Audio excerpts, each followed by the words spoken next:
Хай, амралтын өдөр. Өнөөдөр хүүгийн цэцэрлэгийн эцэг эхийн хуралтай. Тэгээд нэг ахлах бүлэг болохоор дараа жил сургуульд орох болохоор энэ жилийн зорилт юу байх ёстой вэ гэдэг багш нь тайлбарлана гэсэн. Хурлын танхимд орсон чинь эцэг эх болгонд нэг өнгийн цас тэгээд хүүхдийн нэрийг бичсэн нэг юм устдаг карт өгч байна. Тэг чи манай хүүг их болохоор шаньяа үгээ төв яда даван лон гинэ. Хүүхдүүдийн хүслийг картан дээр бичээд эцэг эхт нь уншуулж байгаа юм байна. Тэгсэн чи миний хажуугийн нэг ангийнхаа хүүхдийн ээж нь болохоор хүүхдийн хийгээд ингээд хусаад нээсэн чи би энэ семестр машин сураад өөрөө ном уншдаг болмоор байна гэж бичсэн байгаа байхгүй юу? Нөгөө талынхаагаа харсан чи бас юу ч үлээ бас нэг хичээл номтой л холбоотой нэг юм эсэ. Тэгсэн чи манай үгэх амрын нэттэй би маш том брахас авартай болмоор байна гинэ. Хүмүүс юу н динзавраар тоглох маш их дуртай, динзаврт маш их сонирхолтой. Тэгээд өөрийгөө болохоор брахас авар гэдэг тийм. Брахас авар гэдэг нэг юурийн гарлын үед одоо хойд Америкт байж байгаа цэртийн гарлын үед болохоор хойд Африкийн хойд хэсэгт амьдардаг байсан ийм урт хүзүүтэй өсөнт хижилтэй хамгийн том нэг динозавр гэдэг та тий. Өөрийгөө болохоор тэр гэдэг юм. Тэгээд өөрийгөө нэрийг болохоор жижигэн брахас авар гэж намайг дуудаарай гэх хүмүүс тэгээд идэг байхгүй ямар нийттэй. Тэгсэн чи хараа том брахас авар аммаар байна гинэ гэхдээ мэдхгүй. Сайн сурвал авч өгөх хаа. Хүмүүс маань ер нь үлэг гөрүүлүүдийн төрөл ямар галын үед хаана амьдарч байсан, ямар онцлогтой зэргийг бүгдийг нь бол маш сайн мэддэг. Бүр маш сайн. Яаж тогтооцсон гэмээр л тий. Тэгээ том болохоор үлэг гөрүүл судлаач болно гэж ярьдгийг. Миний бодлоор ер нь болох байхаа. Тэгээд нөгөө цэцэрлэгийн хурлын үеэр багш нь эцэг эх болгоно өнгийн цас гисэн шүү дээ тий. Тэгээ тэрнгээрээ онгоц хийгээд тэгээд нисгэрээ гэтгсэн байхгүй юу? Тэгээд нисгсэн. Тэгсэн чи багш нь та нарын энийг одоо ямар юм яагаад намайг юм хийлгэж гин гэж бодож байна. Одоо ер нь танаа хүмүүс чи одоо ингээд би даад сурж байгаа том анги ахлах анги болчлоо. Дараа жилээс ингээд баг сургуульд явж эхэлнэ. Одоо хүүхдүүдтэй боловсролынхын тал дээр ингээд цаас нугалж байгаа юм шиг онгоц хийжээгээ тэр үеэ санаад маш анхааралтай нарийн юм байхандах хэрэгтэй. Харин түүнээс бусад юмн дээр онгоцоо нисгэж байгаа юм шиг ингээд зүгээр л хүүхдүүдэд тавьчих. Одоо хүүхдүүд чи өөрсдөө сурдаг нас өөрөөгөө бие дааж ингэж авч явдаг нас нь эхэлж байгаа болохоор ер нь ихэнх эцэг эхчүүд хүүхдүүдэд маш их ингэж зааварлах зөв гэж ойлгож ингэж барьдаг, өөрийнхөө аргаар үздэг. Одоо ер нь тэхгүй шүү. Зүгээр ч чөлөөтэй тавьчих. Одоо хүүхдүүд өөрсдийнхөө хөгжиж чадна гэтгсэн. Тэгээд сургуулийн өмнөх жил болохоор хүүхдүүдэд ер нь хичээл ном энэ жил маш их орно. Тийм болохоор хичээлээ тасалж болохгүй.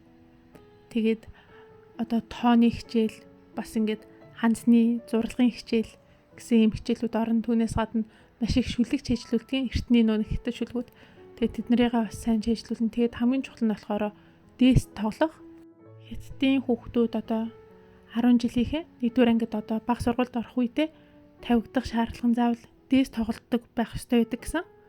Тэр нь болохоор одоо 1-ээс 6 дугаар анги хүртлэе заавал ингэж 1 минутын дотор тодорхой үсрэлт хийж байж ингэж анги дэвшдэг. Сонирмаз би гэхдээ энэ талаар өмнөөсөө сонсож байгаагүй юм. Тэгсэн чинь надаас бус бүх эцэг эхчүүд эдгээр ч угаас хятад хүмүүс шүү дээ. Тийм ч ер нь өөрсдөө ч бас тийг сурч ирсэн бүгдээрээ мэддэм билээ. Тэгээд 1-р ангид орох хүүхдүүд бол ер нь минутанд 100 үсрэх ёстой гэдэг тийм стандарт байдаг гэсэн. Тийм болохоор энэ жилээс эхлээд биеийн тамирынхан хичээл дээр өмнөх жилүүдийн шиг ингэж чөлөөтэй сул чөлөөтэй тоглож наадаж өнгөрөхгүй одооноос эхэлж хэрхэн зөв үсрэх, хэрхэн зөв дээстэх гэдэг чинь бас айгүй чухал юм байна л да. Хүүхэд ингэж буруу үсэрснээрээ хөлний уул ном болон өвдгөнд маш их ачаал авчдаг. Тийм болохоор зөв үсрэх талаар багш нь одоо ингэж заагаад тэгээд энэ жилжингээ ер нь биеийн тамирын хичээл дээр зөвхөн дээс үсрэх, сайн дээстэж сургах талаар л заах юм гэсэн. Ер нь хятадуудыг хараад хахад эр юмгүй айгүй их дээстдэг гадаа хөгшин залуу ингээл дээстэй л аваад идэг. Нэг зөөлөн доороо үсрээл тэгэд бас нилээн жихтэй хүмүүсийг бас үсэр дээст гэдэг юм лээ эмчнэр нь. Гэхдээ мэдээж өвдгөө хамгаалж зөв үсрэх хэрэгтэй гэдэг юм лээ. Бид нар болохоор дээсийг жоохон багасаа ч юм уу октодын тоглоом гэж үзээд идэв шүү дээ тий. Хятадууд нэг тэгдэггүй. Гэхдээ яг нэг стандарттай эрэгтэй хүүхэд тэд үсрэн, эмэгтэй хүүхэд тэд үсрэн гэдэг дээрээ эмэгтэйгийнхэн тоон илүү өндөр байт юм лээ. Тэгэхээр эмэгтэй хүмүүс одоо байглаасаа илүү сайн тесттэй юм болов. Гэтэ ямар ч гэсэн 1-р ангид орохдоо минутанд 70-80 гэлөө тэгж өсөрч байж дөнгөж тэнцэнэ гэж байгаа байхгүй. Тэгээд ерөнхийдөө одоо бүтэн оноогоо авахын тулд 100-аас дээшээ тест хэвчтэй юм билээ. Тэгээ 2-р анги болохоор бас арай өндөр болоод ингээл 6-р анги хүртэл ер нь жил болгоно л тест шалгуултын гэсэн. Тэгээд энэ жил бас яг дээснээс гадна тоо сурна гэсэн. Тэгээд бас яг сургууль биш болохоор цифрээр яг ингэж нэмж хасч шууд сурахгүй. Зүгээр тоо хэрхэн бүтдэг. Одоо жишээ нь цагаан өнгө 1-ийн тоо, цэнхэр өнгө 2-ын тоо байлаа гэхэд цэнхэр өнгө хэдэн цагаан өнгөнөөс бүтэх вэ ч юм уу нэг тэгэж тоглоом болон элдв эд зүйл ашиглаж тооны хэмжээсээ хүүхдүүдэд зааж өгөх гэсэн.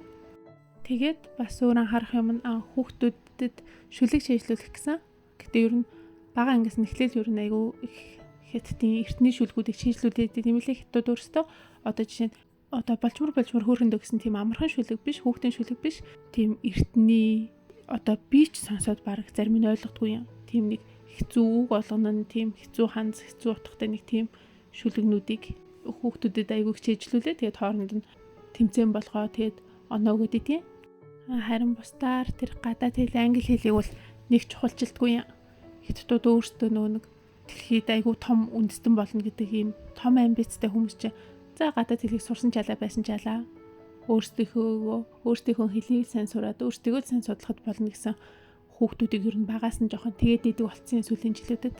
За өнөөдөр хамаатнууд маань Монгол руугаа буцах юм.